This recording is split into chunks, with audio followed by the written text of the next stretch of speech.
तहसील शाहपुर चक मुजफ्फराबाद अलकाई मस्जिद व इमाम बारगाह 12वीं सालाना मजलिस उलमा व ज़ाकिरीन ने खिताब फरमाया। मौलाना जफ़र नकवी साहब of Iran, Maulana Shifa Najafi of Islamabad, मौलाना मंजूर जवादी साहब ने खिताब किया। मजलिस में मोमिनीन व दोस्त अहबाब ने भरपूर शिरकत की।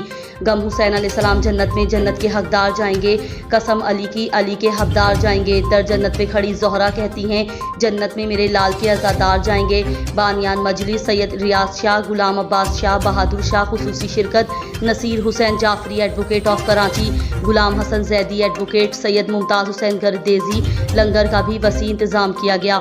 Report bureau chief Ali Ramzan, Pak Punjab news. हमारे चैनल को सब्सक्राइब करें और बेल आइकन के बटन को लाजमी प्रेस करें ताकि आपके इलाकाई खबरें बर वक्त आप तक पहुंचती रहें।